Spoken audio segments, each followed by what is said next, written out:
পরিসংখ্যানে দেখা গেছে যে ভারতবর্ষে তথা বিশ্বে কিডনির অসুখের প্রধান কারণ হলো সুগার বা ডায়াবেটিস।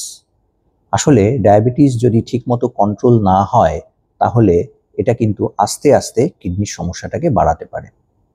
তাই যাদের ডায়াবেটিস আছে তারা তো অবশ্যই সুন্দরভাবে ডায়াবেটিস কন্ট্রোল করুন, সুন্দর ওষুধ খান, ঠিকমতো নিয়মিত কিডনির পরীক্ষা করান, লেভেল কত আছে ক্রিয়েটিনের সেগুলো দেখুন।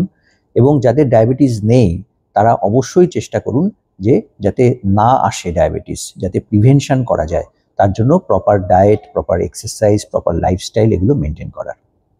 ডায়াবেটিসের পরে আমরা যেটা মেইন কনসার্ন, যেটার জন্য আমাদের এই কিডনির সমস্যা বা সিকেডি হওয়ার চান্স খুব বেশি থাকে, সেটা হলো প্রেশার বেশি থাকা বা হাইপারটেনশন। প্রেশারের ওষুধ সবাই ওভার দ্য কাউন্টারই অনেকে খেয়ে নেন, ডাক্তারবাবুকে দেখানোর প্রয়োজন মনে করেন না, তারা এটা করবেন না।